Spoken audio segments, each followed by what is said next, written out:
Hi, my name is Chris Smith, and this is a brief introduction to teamwork and its effectiveness. When defining teamwork, it is important to understand that it is made up of a group of individuals that place aside personal interests for the best interest of the team as a whole. So, why teamwork?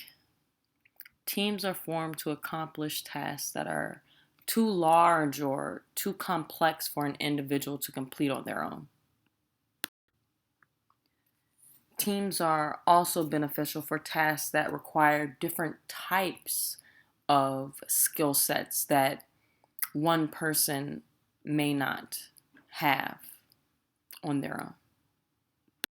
So, why desire a teamwork or a collaborative environment in the first place? Well, it promotes a healthy atmosphere or an atmosphere where people can thrive in a respectable, a mindful, and a communicative manner. A collaborative environment promotes loyalty or the camaraderie towards the cause. It promotes friendship. Individuals are able to make friends out of their team members in a professional manner. It promotes unity or the skills learned working as a team that lead to the unification of ideas, morals, and values. A collaborative environment also promotes differing perspectives. It protects those differing perspectives. There is no disrespect when people disagree. There's only respect and problem solving. A collaborative environment also promotes efficiency, where people get the job done and get it done well. And it also promotes productivity and learning opportunities, where people can continue their professionalism. And it also presents synergy, or also like unity, the collectivism of the individuals towards a common goal. It is extremely important to understand that without the individual, there is not an opportunity for teamwork. Therefore, the individual must hone their skills, must strive to meet the expectations of teamwork in order for this venture to work. Now, there are three categories when it comes to the process of teamwork, and that is 1, transition, 2, action, and 3, interpersonal process. So, transition process is the phase during which a team is formed.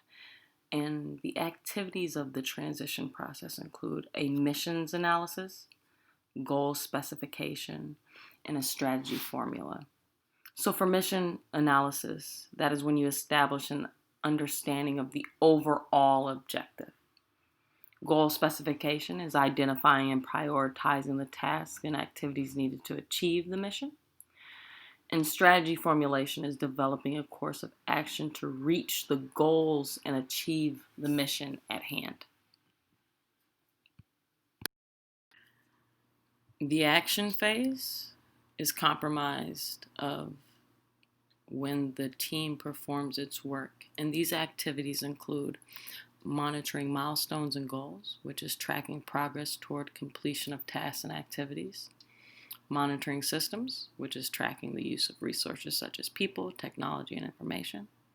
Coordination, which is organizing and managing the flow of teams, activities, and tasks. And team monitoring and support, which is assisting individuals with their tasks by, for example, providing them feedback and coaching.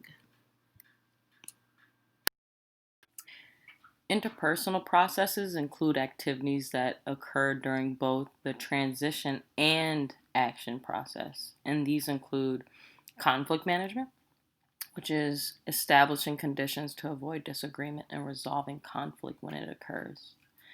Motivation and confidence building, which is generating the willingness and ability of individuals to work together to achieve the mission.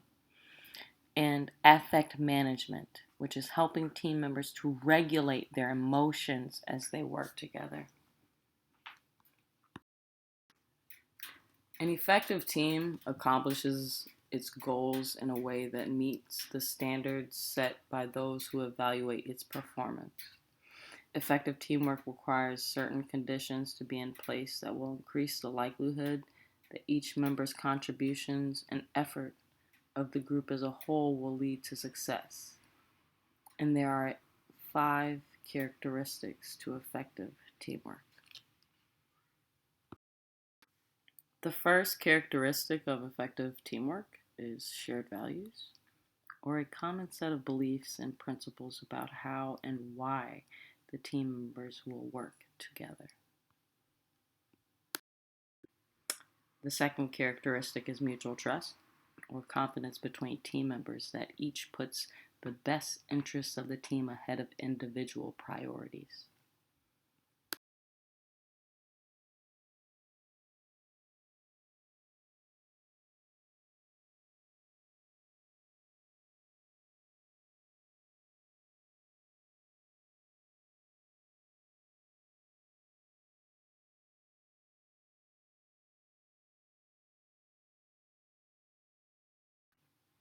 The fourth is skill and talent, the combined abilities and expertise to accomplish the required tasks and work productively with others.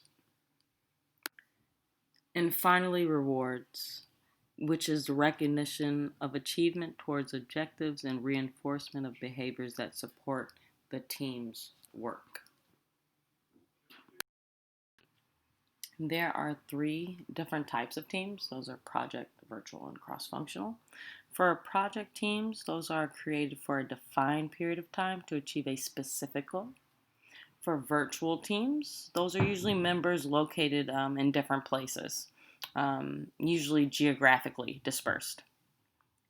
And for cross-functional teams, um, they combine people from different areas of an organization. So we can take finances and maybe mix it with marketing or engineering.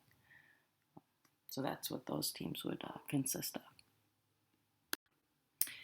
Just as there are wonderful benefits from teamwork, there are also hazards of teamwork, things that we should be looking out for when we choose to enter this collaborative or teamwork environment.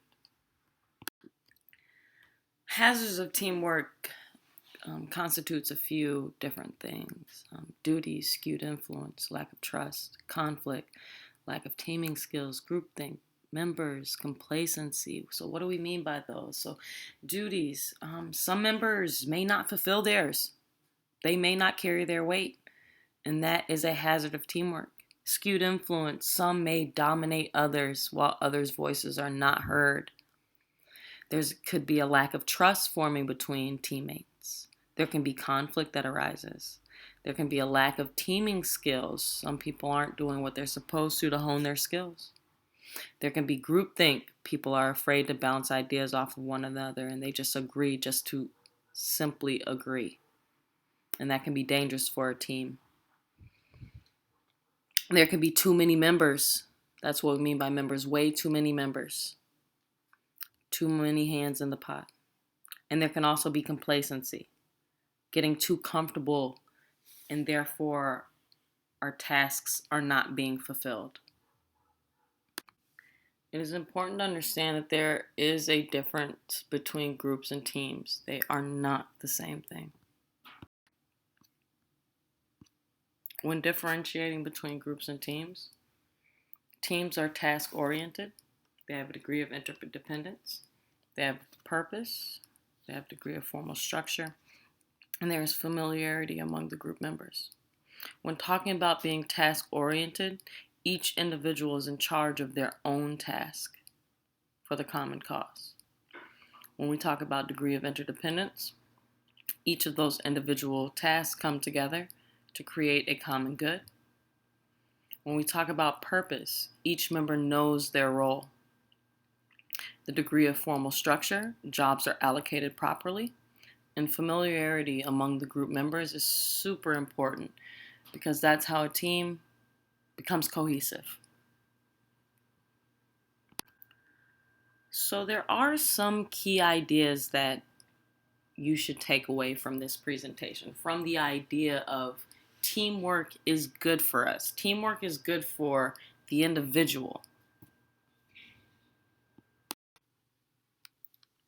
So those key ideas are: what is teamwork? Why teamwork? The characteristics of teamwork, the dynamics of a team, those teamwork hazards we talked about, and the importance of teamwork to the individual. So thanks for listening. I hope you got something from this presentation about teamwork, its dynamics, its effectiveness, and its importance for the individual.